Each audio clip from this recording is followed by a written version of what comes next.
Gonzalo Argote de Molina fue y sigue siendo una autoridad respetadísima. Tengo delante de mí las citas que de él hacen, o las menciones que de él hacen algunos autores recogidos en el Corpus Diacrónico del Español, en el Corde de la Real Academia Española, y tenemos las autorizadísimas voces de Sebastián de Covarrubias, Gregorio Mayans y Siscar, Lucas Gracián d'Antisco, que le escribe una epístola una epístola dedicatoria elogiosísima en su Galateo español. Y aparte de Lucas Gracián d'Antisco, el maestro Correas, Francisco de Quevedo, Rodrigo Caro, Hernando Domínguez Camargo, Fray Martín Sarmiento, lo cita mucho también, se sirve mucho de él, y Marcelino Menéndez y Pelayo, y ya en nuestros días, o tampoco en nuestros días, pero más próximo a nuestro tiempo, Tomás Navarro Tomás, uno de estos eruditos de nombre reiterativo, como el autor de los Días Geniales originales, no los de Rodrigo Caro, o Sir Monier Williams, o bueno, tantos curiosos casos de eruditos que los ha habido muchos con nombres repetidos. Quevedo dice de él, ¿qué cosa tuvo reservada el tiempo en sus anales, ni la memoria escura con los días al trabajo de Argote de Molina? Aunque es cierto que hay que poner las cosas en su contexto, que este elogio va acompañado de prácticamente todos los historiadores que ha habido en España. Esta cita pertenece a la España defendida y los tiempos de ahora de las calumnias de los noveleros y sediciosos, que es el típico libro, la típica obra contra la leyenda negra. Es un volumen de 1609 contra la leyenda negra, y no voy a citar toda la balumba de historiadores, toda la cáfila de historiadores que recita, sino simplemente por donde la Real Academia me corta la cita. ¿A qué cosa excelente no es igual la vida de Pío V por Reynoso, que dejó por escribir Gómara en la Historia General de las Indias, Cieza, Zárate, Gonzalo Fernández de Oviedo y Álvar Núñez Cabeza de Vaca? ¿Con qué valiente escrito no presume el padre Roa, español de varia doctrina, en el libro de la vida de la condesa de Feria, donde menos adulterada de lisonjas resplandeció la verdad que en los comentarios de las guerras de Alemania de don Luis de Ávila, cuál es más dichoso trabajo ni más estimado estudio que el de Illescas en la Pontifical? ¿Quién juntó más que Pineda? ¿Qué se le escondió en las tinieblas de la antigüedad al doctor Jerónimo Gudiel en el Compendio de Historias y Antigüedades de España? ¿Qué cosa tuvo reservada el tiempo en sus anales, ni la memoria escura con los días al trabajo de Argote de Molina? ¿Quién de todas las naciones en la lengua propia y latina osa competir el nombre a Juan de Mariana? ¿Quién, por desconocido camino y nunca intentado de nadie, escribió tan sutiles discursos como el presentado Fray Gregorio García en El origen de los indios? ¿A qué sublime escritor no da envidia Fray Hernando del Castillo en la historia de su orden? No al número para contar los gloriosos escritores de España, aunque los más que he referido son de Castilla solamente. ¿Soñó por ventura Gerardo Mercator la elegancia griega mejor en los labios de Demóstenes, Esquines o Isócrates, o la latina en Cicerón y Hortensio, que la española en las obras de Fray Luis de Granada? Cierto es que ese elogio ha de ponerse en su contexto. Quevedo está echando merecidísimas flores a todos estos historiadores, y en general, como digo, el juicio de Argote de Molina, de Gonzalo Argote de Molina, sigue manteniéndose altísimo, aunque no dejo de encontrar la apreciación de alguna mácula. Eso lo encuentro en una carta de Francisco de Vilches de 1634, recogida en el primer volumen de las cartas de algunos padres de la Compañía de Jesús, publicadas en Madrid por la Imprenta Nacional en 1861. dice Madrid, fechada así, como se estiraba, Madrid y junio 6 de 1634. Pax Christi, etc. Agradezco a vuestra reverencia las nuevas, con lo demás que todos es bueno. Por satisfacer a lo que vuestra reverencia pregunta, digo que todas las piedras de Baeza tengo ya, y algunas que vuestra reverencia no ha visto. Una muy particular enviaré a vuestra reverencia, con otra que anda por ahí mal trasladada, y es famosa y muy linda, y es cosa de risa, cual la traslada don Gonzalo Argote de Molina. Pero añade, explicando inmediatamente a qué puede deberse que Gonzalo Argote de Molina haya tenido un descuido en la transcripción. Dice, es cosa de risa, cual la traslada don Gonzalo Argote de Molina, que pienso que no la vio. Gonzalo Argote de Molina estuvo en tierras de Jaén investigando y viendo por sus propios ojos, pero es cierto que no pudo verlo todo.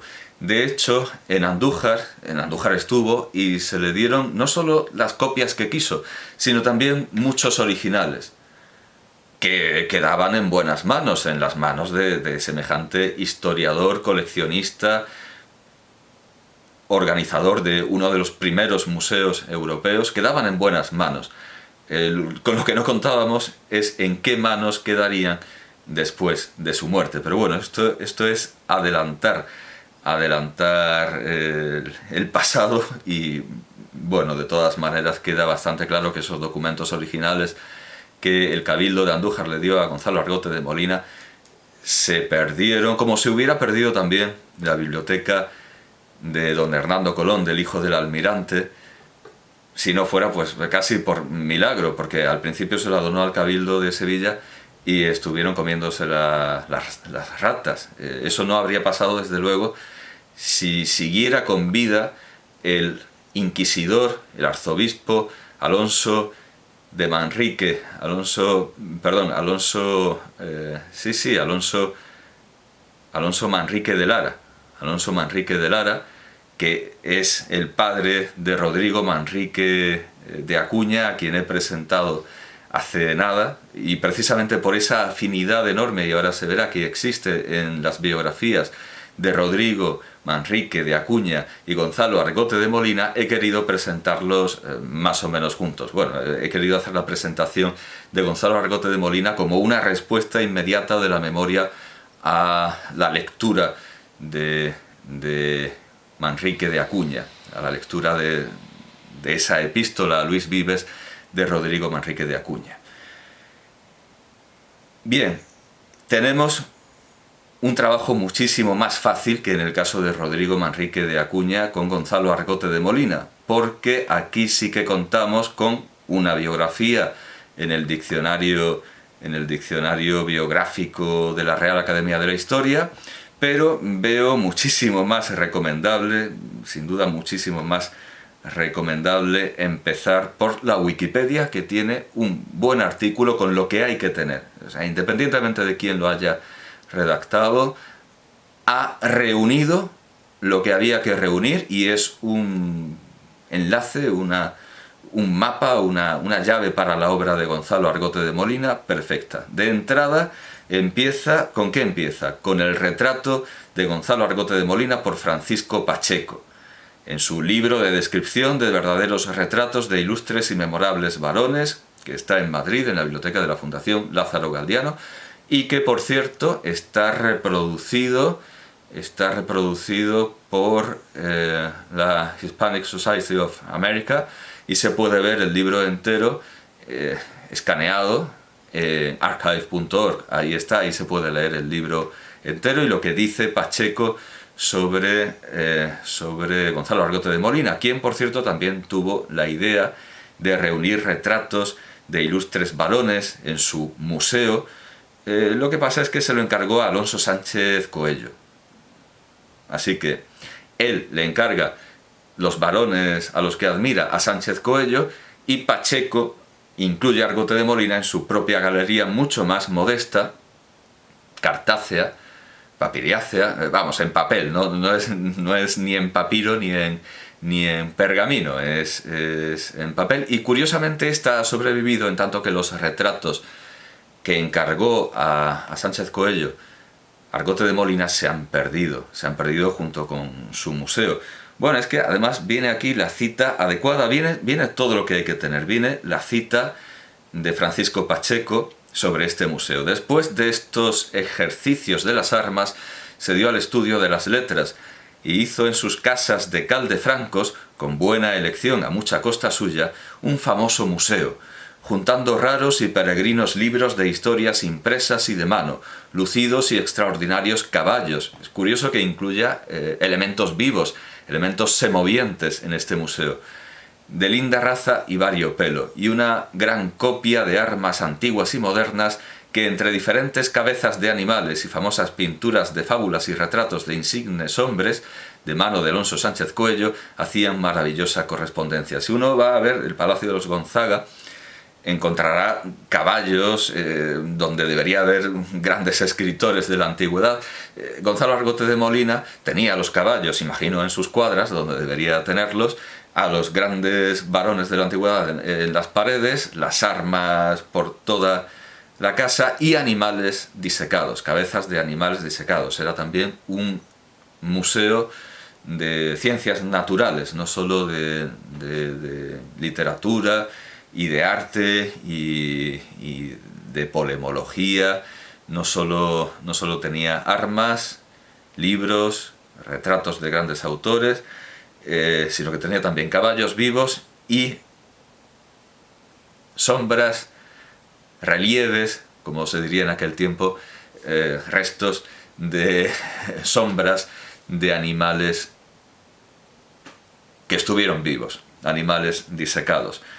Este museo, como aquí se indica, fue muy apreciado por Felipe II, que fue a visitarlo. Entonces, el interés regio, la protección regia estaba. ¿Por qué se perdió el museo y la biblioteca de Gonzalo Argote de Molina? Es uno de los rarísimos casos en España de un tesoro artístico, un tesoro literario que se pierde por permanecer en manos privadas, porque normalmente es todo lo contrario.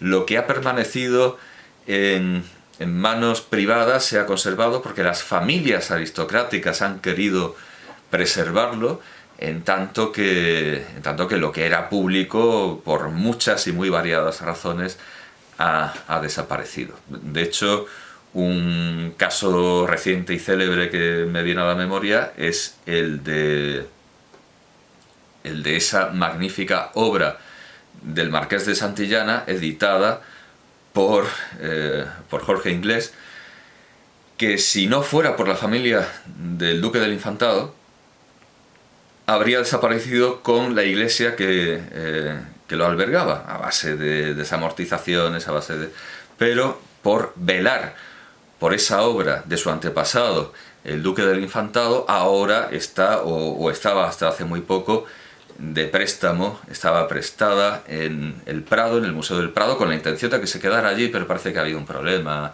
no recuerdo muy bien, que el Estado no ha mostrado su interés, lo de siempre.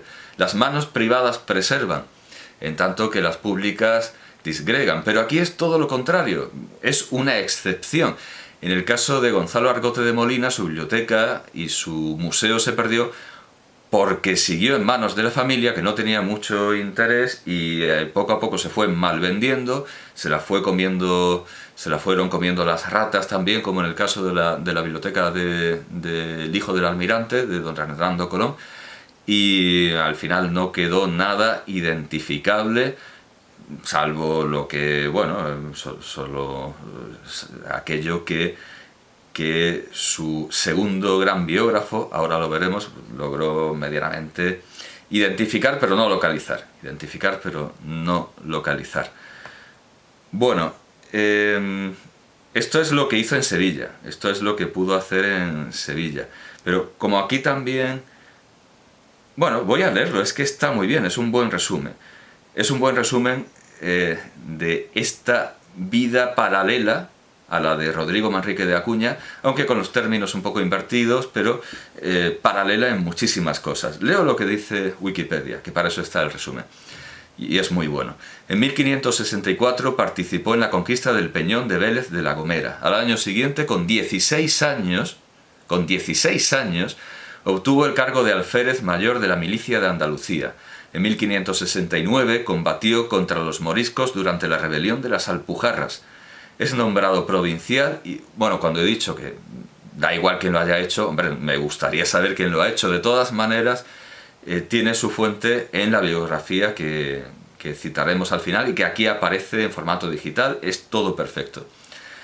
Me había quedado por el año 1578. Es nombrado provincial y juez ejecutor de la Santa Hermandad de Sevilla el año 1578, sucediendo a Diego Fernández de Andrada, aunque tuvo que esperar 2 años de litigios hasta que tomó posesión. Alcanzaría también la dignidad de 24 de Sevilla, caballero 24 de Sevilla, y los títulos de señor de la Torre de Gil de Olid, de la Torre de Don Jofre y de Daganzuelo. No el Daganzo de los alcaldes de Daganzo, de los cervantinos alcaldes de Daganzo, sino de Daganzuelo, más pequeño todavía. Marchó a las Islas Canarias en 1586 para casarse en Lanzarote con Constanza, hija del primer marqués de Lanzarote, Agustín de Herrera y Rojas. Aunque bueno, luego el título, como la Real Academia de la Historia recuerda desde el principio, el título se transformó en condado y lo presenta como Gonzalo Argote de Molina, conde de Lanzarote. Sevilla hacia 1551, Las Palmas de Gran Canaria 1596, que bueno, supongo que son las fechas que también aparecen aquí y hay acuerdo. Bueno, dan como fecha Sevilla 1548 y aquí hacia 1551. Casi me voy a fiar más de lo que dice Wikipedia porque parte directamente de la mejor biografía que existe. Este artículo sobre Gonzalo Argote de Molina en la Real Academia de la Historia es larguísimo, por lo que veo. Está firmado por Faustino Menéndez Pidal de Navascués y cita efectivamente la biografía de Palma Chaguaceda, el historiador Gonzalo Argote de Molina, estudio biográfico, bibliográfico y crítico, pero en la versión de 1949 del Instituto Jerónimo de Zurita. La versión que hay que seguir, bueno, luego cita también a López Martínez, Toral y Fernández de Peñaranda en una edición del Instituto de Estudios Jiennenses. Vale, pues me voy a fiar más de Wikipedia porque sigue la versión actualizada de la biografía de Palma Chaguaceda, que aquí no aparece citada, curiosamente. Bueno, voy a ver si está Millares Carlo, que es el revisor. A ver si está Millares Carlo citado, buscar Millares Carlo citado en este artículo. Bueno, pues, ¿cómo se les ocurre? En el artículo de la Real Academia de la Historia sobre Gonzalo Argote de Molina no se cita Millares Carlo, con lo cual me fío más de Wikipedia, porque deriva de la obra de Palma Chaguaceda revisada por Millares Carlo, que es lo que hay que seguir. La revisión de Millares Carlo. Así que me fío más de esto de 1548 y no lo de 1500. Aparte de que si hubiéramos de hacer caso a esa fecha, 1551, habría combatido en el Peñón de Vélez de la Gomera con un chupete. Bueno, entonces, marchó a las Islas Canarias, o sea, después de todo este trajín, de todas estas batallas, que es con lo que termina la vida de Rodrigo Manrique de Acuña. Empieza siendo un erudito y acaba siendo un hombre de armas y un hombre de justicia, a quien se le reprocha hacer justicia. En la vida de Gonzalo Argote de Molina todo está distribuido y todo es simultáneo. Es un hombre de letras y al mismo tiempo un hombre de armas. Y cuando parece que tiene la recompensa de todas estas batallas y de todos estos esfuerzos científicos y se casa con alguien tan importante como la hija del primer marqués de Lanzarote, luego ya vemos que él será conde de Lanzarote, Agustín de Herrera y Rojas. En esta isla, dice este resumen, en esta isla mandó construir en 1588 el convento franciscano de Teguise, del que solo queda la iglesia, un templo que fue dedicado a Nuestra Señora de Miraflores. He estado en esa iglesia, he tenido el placer de contemplar una fundación de Argote de Molina que, si olvidado en la península, afortunadamente en las islas todavía sigue siendo un nombre muy importante. Defendió Lanzarote del ataque argelino de Morato a Arráez en 1586, es decir, no es, como vulgarmente se dice en nuestra España, un braguetazo, meramente se ha casado con una nobleza grandísima y una terrateniente espectacular, sino que eso conlleva unas responsabilidades desde el principio, completamente desde el principio, y tiene que defender su isla de los corsarios otomanos, de los corsarios infieles, de los sarracenos. Defendió Lanzarote del ataque argelino de Morato a Arráez en 1586, quien capturó a su esposa y su suegro, que tuvieron que ser rescatados por Argote pagando una importante cantidad de dinero.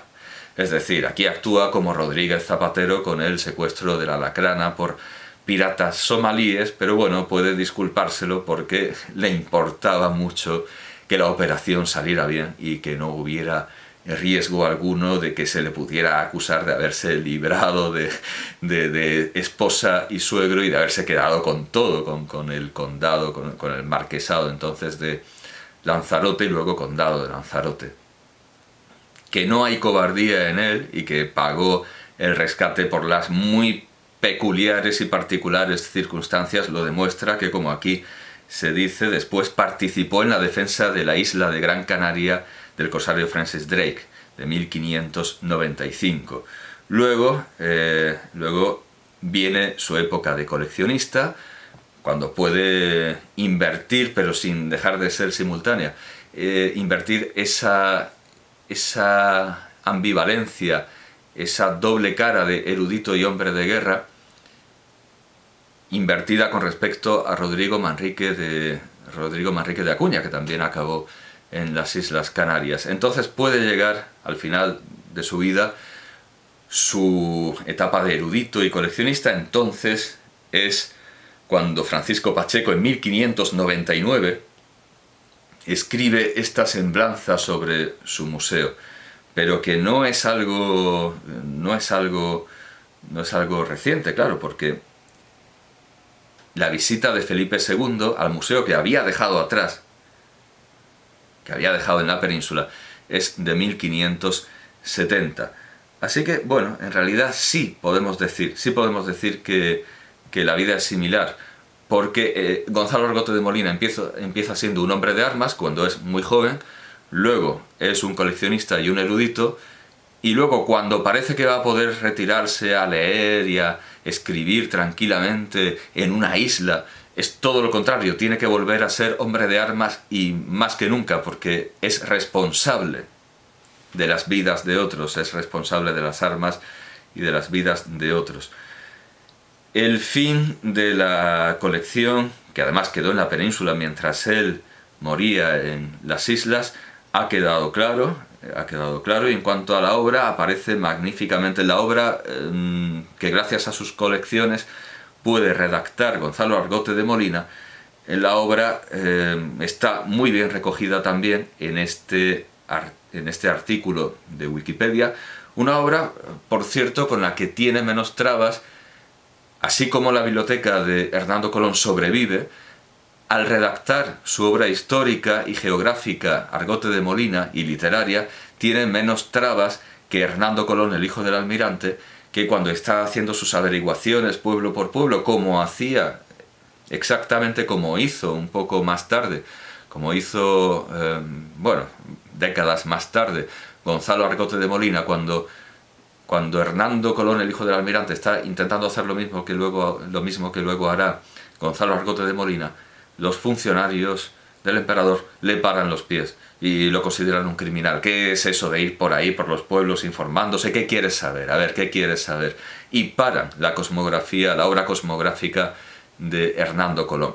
Sin embargo, su biblioteca sobrevive. En el caso de Argote de Molina es todo lo contrario. Él puede escribir su obra tranquilamente, pero la biblioteca y los documentos a partir de los cuales ha confeccionado su obra desaparecen. Bueno, pues su obra, a pesar de que aquí, claro, no está todo recogido, porque aquí se dice, fue también autor de varias composiciones poéticas recogidas en volúmenes misceláneos, claro. Eso se encuentra en cancioneros, en antologías, en prólogos y, perdón, sonetos y poemas. Digo sonetos porque es lo habitual, pero composiciones en loa de otros autores al principio de sus libros. De acuerdo, eso aquí no aparece, pero sí están sus obras mayores, que son el discurso sobre la poesía castellana, citadísimo, que en realidad es el preámbulo, es una parte de su edición del Conde Lucanor, de don Juan Manuel. Bueno, al final están los enlaces a todas las obras. Como obras originales están La nobleza de la Andalucía, que puede leerse en su edición de 1588 en muchas páginas, en muchos archivos. Aquí lo dan, aquí dan el ejemplar de la Universidad de Sevilla. Esto es de 1588. Discurso sobre la poesía castellana, pero esto se contiene, ya pasamos a las ediciones.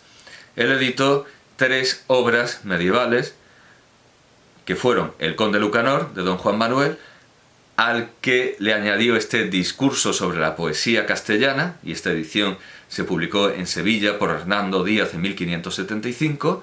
Él editó también en 1582 el libro de la Montería de Alfonso Onceno, al que le añadió mucho de su conocimiento geográfico y venatorio, y en 1582 también, en el mismo año que la edición del libro de la Montería, la historia del Gran Tamorlán de Ruy González de Clavijo, con lo cual ya aquí Gonzalo Argote de Molina se pone universalista de todas, porque ya no está hablando de una región como Andalucía, ya no está hablando de la geografía de toda España, como se ve en el libro de la Montería, sino que está hablando de todo el mundo. Es la embajada de Ruy González de Clavijo a Samarcanda, a ver a Tamerlán, a quien él llama Tamorlán. Todos estos libros se pueden leer tal cual, en muchísimas ediciones, con una digitalización perfecta, se pueden ampliar, así que tenemos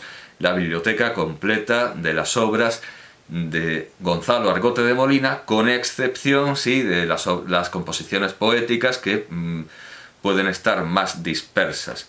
Y en cuanto a biografías, pues también están aquí recogidos los enlaces. Bibliografía: Antonio Palma Chaguaceda, el historiador Gonzalo Argote de Molina, estudio biográfico, bibliográfico y crítico, publicado por el Ayuntamiento de Las Palmas de Gran Canaria en 1973, que es la edición que hay que seguir, que es la segunda edición corregida y aumentada por Agustín Millares Carlo, a partir de la de Madrid, del Instituto Jerónimo de Zurita de 1949, que es la que cita la Real Academia de la Historia, pero la que hay que usar absolutamente, porque es una auténtica maravilla, es la revisión de Agustín Millares Carlo.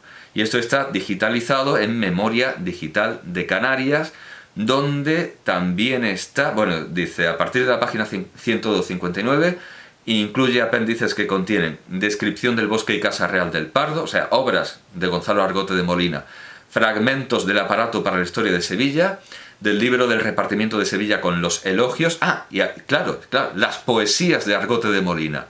No están en obras que publicara en vida con su nombre, pero están en la biografía. Están en la biografía de Palma Chaguaceda, revisada por Millares Carlo. Poesías de Argote de Molina, cartas al cronista de Aragón, Jerónimo de Zurita, en la biblioteca de González. Esa maravilla de artículo, esa maravilla de ensayo de Agustín Millares Carlo, que es la biblioteca de Gonzalo Argote de Molina. Esa es la edición que hay que